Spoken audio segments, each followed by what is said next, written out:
일단 분위기 바뀌었습니다. 분위기 바뀌었는데 뭐 좋게 평가하면 뭐 작전 성공이라고 생각을 합니다. 이번에 대통령께서 1월 23일로 기억을 하는데요. 네. 그때 양도세 중과세 이제 유예 종료를 선언하고 워딩을 강하게 하지 않았다면 사실 설 지나고 몰랐겠죠. 119 공급 대책 요즘 얘기하는 사람 본 적이 없습니다. 네. 기자들도 그렇고 언론에도 안 나오고 심지어 정부나 대통령도 공급 대책에 대해서는 워딩을 그러네요. 진짜. 안 하고 있습니다. 네네. 그 얘기는 이제 공급 대책은 저는 사실상 이제 뒤로 끝났다. 이제 역할은 끝났다고 생각을 하고요.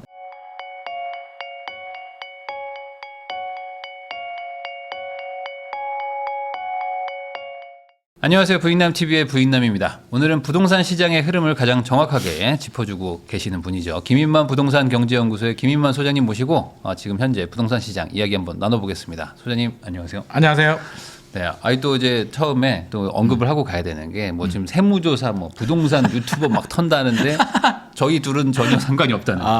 그런 얘기 많이 받았거든요. 너 조심해라. 댓글에도 엄청 달립니다. 진짜. 다음은 너다, 막 이러고 있는. 진짜? 너 괜찮냐? 저는 이런 댓글 많이 달려서. 네. 저는 생계형 전문가라서 털어다 뭐 이게 인건비도 안 나온다라고 하는데. 그래서 이제 그런 것에 대해서 이제 오해를 안 하셨으면 좋겠다. 관계가 없다. 이제 말씀을 드리고요. 그렇습니다. 우리는 탈세를 하지 않습니다. 네. 자, 근데 이제 우선 지금 어쨌든 부동산 시장 분위기가 그 이제 대통령의 그 X 트위터 언급을 이제 계속 거의 한 달 정도 지금 나왔기 때문에 분위기가 좀 바뀐 것 같아요. 지금 시장 분위기 전체적으로 좀 어떻게 보십니까? 일단 분위기 바뀌었습니다. 분위기 바뀌었는데 뭐 좋게 평가하면 뭐 작전 성공이라고 생각을 합니다. 이번에 대통령께서 1월 23일로 기억을 하는데요. 네. 그때 양도세 중과세 이제 유예 종료를 선언하고 워딩을 강하게 하지 않았다면 사실 설 지나고 몰랐겠죠.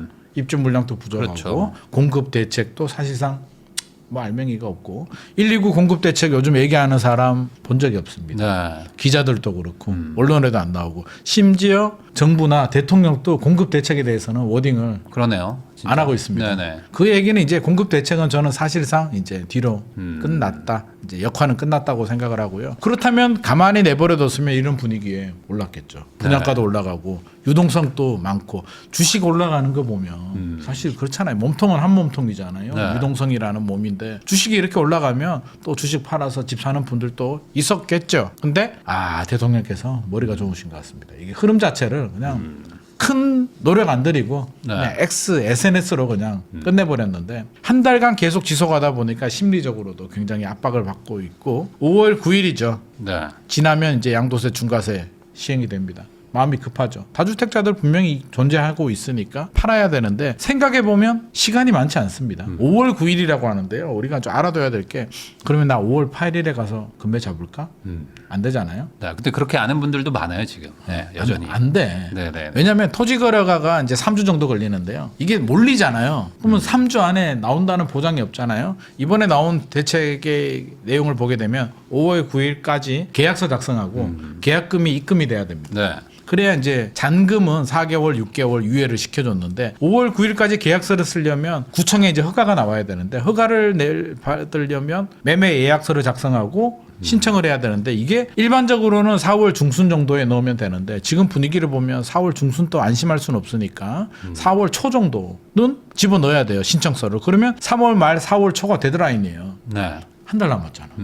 그러니까 이게 사실은 집주인도 이제 급한 상황이고요. 집을 사려는 분들도 마냥 여유 부릴 때가 아니고 3월 한 달이 저는 굉장히 바쁜 골든 타임이 될 것 같습니다. 급매물로 팔 사람들은 팔고 사야 될 사람은 사야 되는데 또 안타까운 건 또 계속 기다린다. 이게 또. 그래서 타이밍 놓치는 분들이 나올 수도 있는데 저는 3월이 중요하다고 생각하고요. 그러면 3월까지는 어떤 식으로든 급매가 나올 겁니다. 지금 또 현장 분위기 보니까 한 5에서 10% 정도 뭐 잠실 쪽에 엘스 리센츠, 헬리오시티, 뭐 기자선수촌 이렇게 체크를 해보니까 5에서 10% 정도는 호가가 내려왔습니다. 3월 되면 조금 더 내려올 수도 있죠. 오늘 녹화일 기준으로 부동산원 주간 통계 2월 4주차 통계를 보니까 강남 3구, 용산구가 모두 다 하락 전환했습니다. 네. 거의 이게 한 2년 만에 하락 전환했기 때문에 아마 대서특필 나올 것 같고요. 투자 심리 더 위축이 될 것 같고요. 급매물 호가 더 내려옵니다. 그래서 4월 초 중순까지는 이런 약세 분위기 이어질 수는 있는데 이제 지나면 4월 중순 지나면 이제 매물 잠김, 거래 실종, 한마디로 빙하기가 올 것 같습니다. 어디? 한강 벨트. 저는 섹터를 좀 나눠야 된다고 생각하거든요.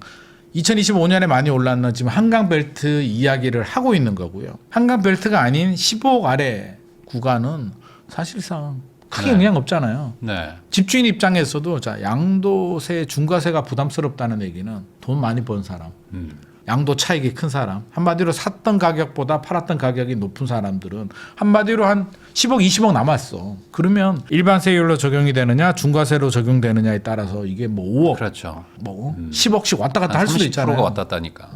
그렇게 될 수는 있는데 7억에 사서 10억이 됐어요. 3억인데 3억 가지고 일반 세율이냐 중과세냐에 따라서 한 1억 정도 차이가 날 텐데 급매물로 팔면 그 무슨 의미가 있을까? 그래서 오히려 15억 아래 구간은 집주인들도 뭐 당장 뭐 빨리 팔아야 되겠다라는 생각을 가지시는 분들은 많지는 않을 것 같고요. 물론 뭐 강남도 있고 또 중저가 아파트도 가지신 분들은 이제 가지치기 좀 할 수도 있는데 그 가지치기를 3월 안에 급매물로 팔 이유는 없을 것 같습니다. 시간을 두고 팔아도 되니까 3월까지 나오는 급매물은 이제 고가 아파트 시장이 이제 일부 10% 정도 또는 네. 많으면 15%까지 이제 급매가 나올 수는 있겠다. 중저가 15억 아래 대출이 6억까지 나오는 시장은 사실상 저는 큰 영향을 받지는 않는데 이제 영향을 받는다면 심리적인 네. 야 큰형님이 하락 전환했대. 그러면 이제 동생은 사실은 오르지도 않고 대출도 영향도 없음에도 불구하고 괜히 쩔리는. 네. 그래서 괜히 인천은 사실상 아무 영향이 없음에도 불구하고 덩달아서 분위기가 얼어붙는 뭐 효과가 나올 수는 있는데 그럼에도 불구하고 구조적으로는 뭐 큰 영향을 받는 상황은 아니기 때문에 한강벨트 고가 시장, 중저가 시장은 구분을 하자. 고가 아파트 시장은 이제 3월까지는 그래도 급매가 나오고 하락 뭐 네. 전환되고 하락세가 유지되겠으나 4월 넘어가게 되면 그냥 동결. 파는 사람도 없다. 살 사람도 많지는 않을 것 같다. 이 정도로 정리할 수 있을 것 같습니다. 그러면 이제 방금 말씀해주신 것처럼 이제 현실적으로는 이제 4월 뭐 초순 뭐 한 10일, 12일 뭐 거기가 이제 마지막 그 데드라인일 것 데드라인입니다. 같고. 네네.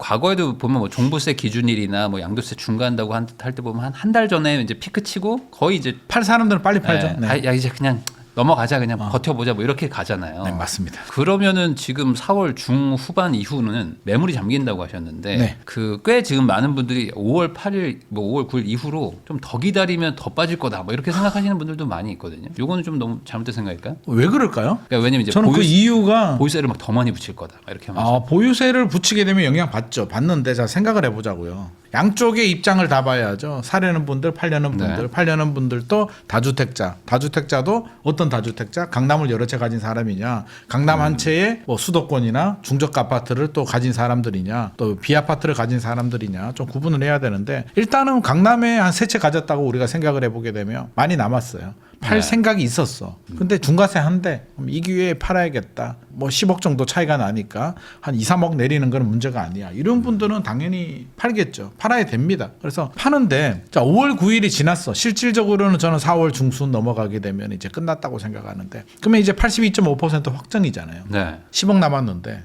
7억 5천 내야 되고 20억 남았으면 거의 한 15억 정도 이상 세금을 내야 되는데 확정이에요. 그러면 팔아야 될까요? 그냥 버티자. 저는 여러 사람한테 물어보거든요. 10억 남았는데 제가 수없는 한 100명 이상 물어봤습니다. 기자들, 일반인들 다 물어봤는데 야 10억 남았는데 8억 세금 내고 2억 가지고 가면 팔래? 판다는 사람 한 사람도 못 봤습니다. 이게 자기 입장이 되면. 근데 네. 이게 내 입장이 아니면 이제 그렇잖아요. 무주택자 입장이 되면 야 그래도 2억 남은 게 어디요? 많이 번 게 뭐가 자랑이요. 부동산 가지고 2억 남았으면 만족해라고 하는데 그 2억이라는 게 그동안 5년 보유했으면 종합부동산세 냈고 또 대출 이자도 냈을 거잖아요. 그럼 이것저것 따져보면 2억 남아서 실질적으로 이득이 아닌데 개인 입장에서 그게 우리 입장이라면 과연 매도라는 걸 선택을 할까요? 버티겠죠. 네. 버티면 아까 말씀하신 것처럼 이제 보유세 압박이 들어오는데 아직은 압박이 들어온 거 아니잖아요. 네. 지방선거 끝나고 논의를 할 거잖아요. 그럼 보유세가 아마도 진짜 압박. 그러니까 올해도 보유세가 작년보다는 올라갑니다. 왜냐하면 작년에 집값이 많이 올라갔기 때문에 올해도 올라가는데 내년은 좀 더 올라갈 수는 있겠죠. 공정시장 가액 비율이나 또는 공시가격 현실화 좀 건드리게 되면 2027년 12월 고지서는 조금 더 아플 수는 있는데 그럼 사람들이 생각을 할 거 아니에요. 지금 당장 팔아야 될까 금매로? 보유세도 이제 서로 셈법이 다르잖아요. 열심히 계산기를 아마 두들기고 있는 거로 제가 알고 있는데 위험 리스크 관리 차원에서 첫 번째 방법이 위험을 회피하는 방법이잖아요. 네. 회피하는 게 뭐예요? 파는 거죠. 그러니까 파는 분들은 3월, 4월 초반까지 열심히 팔 겁니다. 위험을 회피해야 되니까. 위험을 보유하는 전략. 보유하는 전략은 가지고 있는 현금 총알 좀 만들고 주식 좀 팔아서 나는 한 3년, 5년 정도 보유세 낼 수 있는 총알을 만드는 방법. 위험을 전가하는 방법. 그냥 전세를 월세로 돌리자. 그래서 월세 받으면 1년에 한 5천만 원 나올 텐데 내가 시뮬레이션 해보니까 종부세 한 5천 나올 것 같아. 많이 나와도. 그러면 월세 받아서 종부세 내겠다. 이런 방법. 또는 자녀한테 증여하는 방법. 그러니까 82.5%는 이제 안 되는 겁니다. 저는 이거는 못 파는 세금이라고 생각하기 때문에 정부 당국자들도 이거는 잘못됐다고 생각을 해요. 그래서 중과세는 매물 잠김을 필연적으로 유발시키는데 이게 노무현 문재인 정부 때 2번 했잖아요. 네. 2번 다 매물 잠겼어요. 근데 3번째 또 한다? 이거는 무모한 도전 아닐까. 저는 정책은 똑같은데 한마디로 그거잖아요. 인풋은 똑같은데 아웃풋이 다르기를 기대하는 것 자체가 저는 잘못됐다고 생각을 합니다. 일시적인 효과는 나오나요? 그러니까 잠기기 전에 중과세를 피하기 전에 나오는 매물 나오는 거는 이거는 긍정적인 효과예요. 이게 명암이 있다면 이제 명인데 파지티브 이펙트인데 항상 네거티브 이펙트가 매물 잠기는 거거든요. 이 매물 잠김을 해결하는 방법이 이제 2가지가 있잖아요. 하나는 때리는 방법, 보유세 인상 지금 거론되고 있는 때리는데 보유세 인상, 양도세, 중과세 이 2가지의 패턴이 노무현 문재인 정부 때 했다는 거예요. 다 실패했습니다. 그러면 2번 실패한 정책이 3번째도 성공할까에 대해서 저는 굉장히 회의적입니다. 왜? 아니 2번을 실패했는데 3번째 똑같은 정책을 가지고 똑같은 작전을 가지고 성공한다는 것 자체가 무슨 논리라는 거죠. 그러면 저는 작전이 틀려지면 달라질 수는 있다. 네. 예를 들어서 보유세를 올리고 양도세, 취득세를 내려주게 되면 지금 팔고 싶은 분들 꽤 많이 있거든요. 제 주변에도 나이가 한 60세, 65세 정도 되시는 분들은 팔고 좀 편하게 살고 싶어하는 분들 꽤 많이 있어요. 네. 근데 82.5%는 못 팔겠다는 거예요. 그러면 세율을 오히려 내려주게 되면 꽤 많은 매물이 나오게 되고 그냥 내리기 싫으면 뭐 KB 시세 대비 한 10% 금매로 팔면 양도세율 또 10% 내려서 35% 해줄게. 네. 저는 엄청나게 팔 것 같고요. 사는 사람들도 많이 살 것 같거든요. 이런 방법이면은 의외로 주택시장, 고가 아파트 시장도 일정 부분 연착륙할 수 있겠다. 근데 지금 똑같은 정책을 핀다면 글쎄요. 이게 저는 매물을 일단 잠기고 보유세를 올려도 잠길 겁니다. 왜? 보유세를 올려도 우리 다 경험했잖아요. 버팁니다. 세입자한테 전가하는 방법, 자녀한테 증여하는 방법, 총알을 모아서 주식도 깹니다. 보유세 낼 때 돼봐요. 주식 깨야 세금 내야지. 세금 안 낼 수 있나요? 대한민국 국민들이 또 얼마나 착합니까? 주식 깨고 예금 깨서 또 세금 내고 이런 전략들을 구사하기 때문에 보유세가 아파서 판다는 건 출구가 있을 때 얘기입니다. 그래서 이 전략을 똑같이 사용한다면 저는 결과는 똑같다고 생각하고요. 1차 작전은 성공했잖아요. 일단 상승 분위기를 꺾었고 매물 늘리는 건 성공했죠. 매물도 늘리고 분위기 반전. 그러니까 내버려뒀으면 공급 대책에 알맹이가 없는데 서울 지나고 올라갈 거를 지금 하락 전환했기 때문에 1차 작전은 성공했는데 2차 작전은 보유세 인상, 양도세 중과세가 아니라 이제 달라져야 된다는 거죠. 그래서 달라지면 저는 제 전망을 바꾸겠습니다. 집값 연착륙 할 수 있겠다. 그러니까 보유세 인상, 거래세 인하.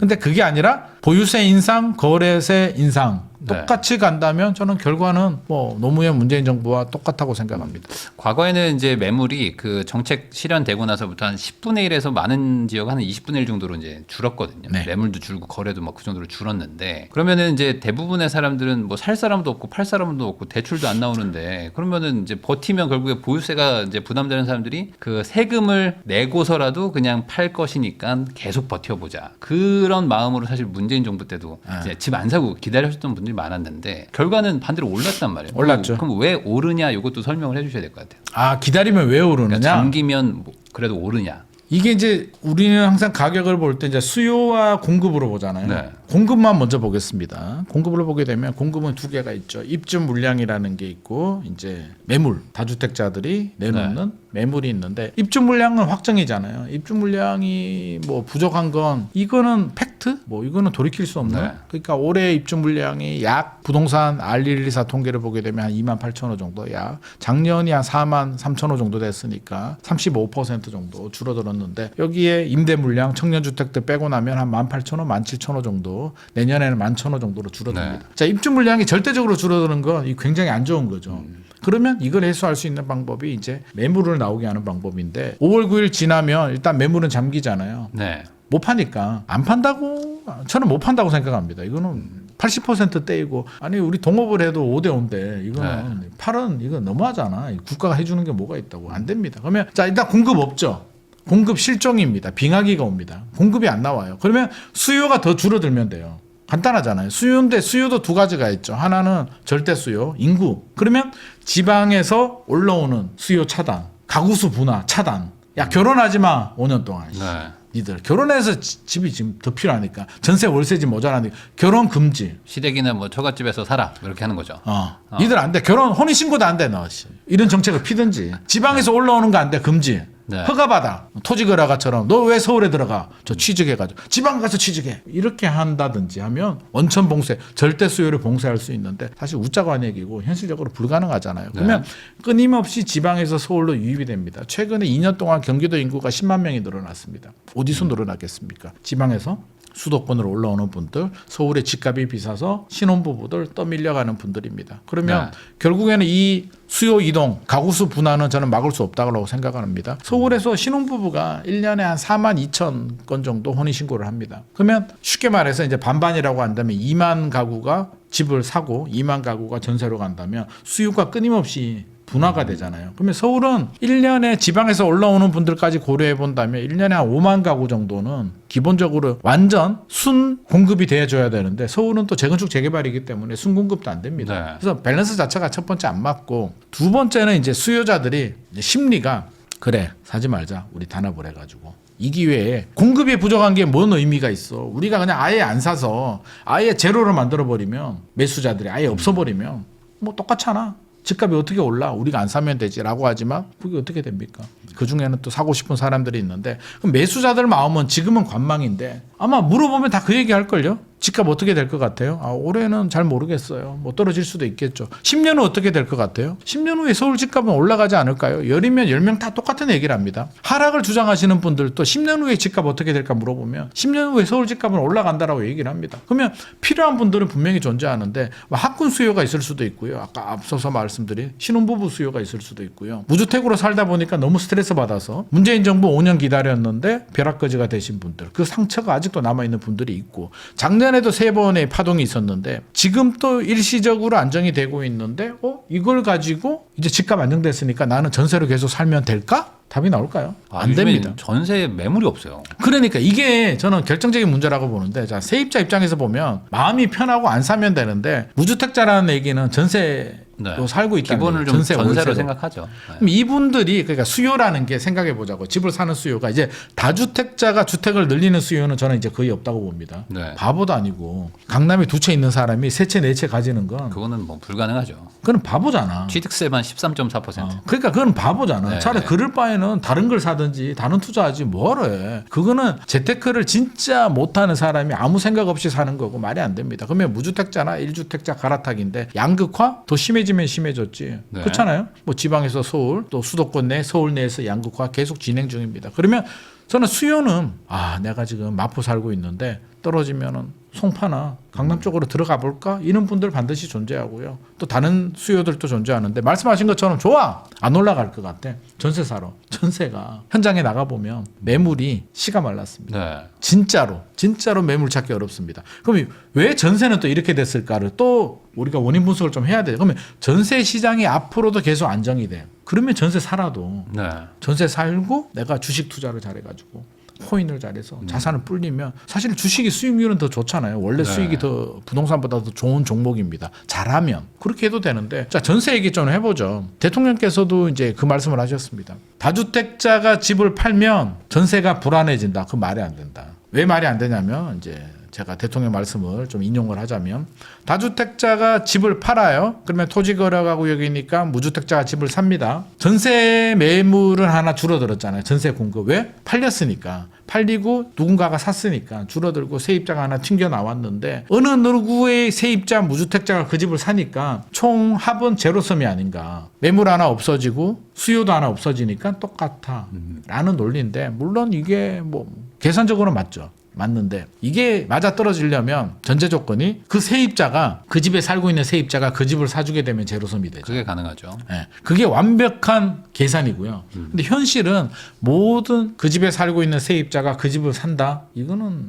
아니잖아요. 현실적으로. 그거는 뭐 지금 대출 규제도 있기 때문에 살래봐야 살 수가 없죠. 대출 또 2억밖에 안 나오고 네. 20억 넘어가게 되면 또 살고 있는 집을 또 사는 수요들도 뭐 얼마나 되는지는 모릅니다. 그건 이상이고 현실은 어떻게 되는지 제가 설명을 드릴게요. 현실은 어떻게 되냐면 집주인이 집을 팝니다. 판다라고 통보하죠. 그럼 세입자는 뭐 할까요? 먼저 이사갈 집을 네. 알아보러 다닙니다. 막 이미 수요가 먼저 발생을 합니다. 이벤트가 먼저 발생해서 집을 알아보러 다니고 막 쑤시고 다니고 뭐 가계약금도 넣고 합니다. 그러면 이 집 잔금 치고 딱 나가고 딱 들어오면 딱딱 맞아 떨어지는데 어떤 경우는 세입자 먼저 내보내고 공실로 비워두는 경우들도 있거든요. 그러면 이미 세입자는 하나 추가 나왔는데 이 집은 공실이야. 다른 세입자가 아직 안 들어왔어. 그러면 이미 시차가 발생하잖아요. 네. 이 병목 현상이 발생하는데 우리 차 타도 어제도 제가 강남에서 이게 그 사당 지나서 이렇게 가는데 항상 막힙니다. 사당 쪽은. 그러면서 옆에 있는 우리 부대표하고 야, 왜 여기는 항상 막히지? 근데 사고도 안 났어. 여기만 지나면 너무 잘 달려. 차의 총량은 똑같은데 분명히 뭐가 근데 여기는 왜 막히는 거야? 이유가 있겠죠. 뭐 사람들이 많다든지 차가 갑자기 몰려든다든지. 그러니까 이것도 계산은 똑같을 수는 있는데 실제로 이렇게 병목 현상이 생기면서 스텝이 꼬이는 거고요. 더 문제는 뭐다? 앞서서 말씀드린 가구수 분화. 신혼부부들, 청년들 끊임없이 막 튀어나옵니다. 신규 수요들이. 계산적으로 하나 나오고 세입자 하나 나오고 집이 하나 딱 나오는데 신규 수요들이 튀어나오고 지방, 경기, 인천 수요자들이 서울로도 막 들어옵니다. 이런 상황에서 그러면 결과적으로 어떻게 되냐면 가구수 분화를 빼더라도 부산 사람이 서울 집을 삽니다. 그러면 부산 집을 팔았을 거 아니에요. 네. 부산은 매물이 나오는데 서울은 이 새로운 수요가 들어가게 되면 세입자는 튕겨 나왔잖아요. 결국에는 저는 밸런스는 맞지 않는다. 일단 이 수급 밸런스는 안 맞는 거고 네. 여기에 절대적으로 이제 우리가 안 좋은 게 입주 물량이 일단 없다. 입주 물량이 진짜 중요하거든요. 근데 입주 물량이 충분하면 사실 정책적인 부작용이 있어도 다 커버가 되는데 입주 물량이 절대적으로 부족합니다. 이제 2027년, 2028년 되면 서울은 더 부족해요. 절대적인 물량이 없단 말이에요. 그러면 입주 물량이 안 나오면 세입자가 들어갈 집도 없고 회전이 안 되는데 그럼 그나마 나오는 입주 물량은 또 뭐가 막히느냐? 소유권 이전 조건부 전세 대출이 막히잖아요. 네. 신축 아파트야. 야 신축 아파트 나 저렴하게 들어가야지. 전세를 줄 수가 없어요. 전세를 못 주잖아요. 왜? 전세 대출이 안 나오니까. 예전에는 어떻게 됐어요? 집주인들이 전세 받아서 잔금 치는 분들이 꽤 많았단 말이에요. 네. 뭐 자기 돈 내고 가시는 분들도 있으나 그러면 1000세대 아파트라면 한 400개 정도가 세입자를 구하는 집들이 한꺼번에 나오면 가격이 내려오니까 세입자 입장에서는 박앤세일이잖아요. 얼마나 좋아. 저렴하게 들어가서 2+2 하면 4년 네. 동안 저렴하게 살 수가 있는데 지금 그게 전세 대출이 안 나오니까 세입자가 갈 수가 없으니까 그림의 떡이 돼버리는 거죠. 그게 또 전세 대출 규제까지 들어가고 이런 정책적인 여러 가지 요인들 그리고 최근에 다주택자 주택임대 사업자 네. 대출 또 연장 안 해주겠다고 또 얘기를 하니까 그거는 강남하고 관계가 없어요. 그렇잖아요. 공시가격 6억 이하인데 주택임대사업자 강남에 아무 상관없는 빌라, 네. 오피스텔 또는 뭐 소형 아파트 이런 곳들이 대상인데 그런 곳들의 임대사업자 대출 연장 안 해준다 그러면 집주인들 어떻게 해야 돼요? 또 팔아야 되죠. 못 팔면 경매 넘어가겠죠. 이런 문제들이 생기니까 저는 세입자의 주거 안정은 진짜 힘들 것 같다 앞으로. 이제 빌라 공급도 안 되잖아요. 네. 그래서 이 괴로운 세입자가 이거 한번 당해보신 분들은 알 겁니다. 이러면 어떻게 돼요? 사야지. 그러니까 신혼부부들 중에서도 전세 들어가려고 했는데 전세집을 못 구해서 집을 사는 분들도 있거든요. 그래서 최근에 저도 연락받는 게 신혼부부들 집 사는 분들 꽤 많아요. 10억 플러스 마이너스 알파 구간들. 전세를 못 구하니까. 대출도 잘 안 나오니까. 그냥 집 사자 마음 편하게. 이런 분들이 있기 때문에 특히 중저가 시장은 매매도 안정되기 어렵고 전세 시장도 안정되기 어렵고 결과적으로는 5월 9일 전까지는 강남 쪽은 하락 전환이 가능한데 네. 강남을 제외한 나머지 지역들은 지금 또 뭐 그렇게 안정이라고 볼 수도 없고요. 5월 9일 지나면 강남은 빙하기 나머지 지역들은 뭐 어쩌라고 뭐 이런 시장이 될 것 같습니다.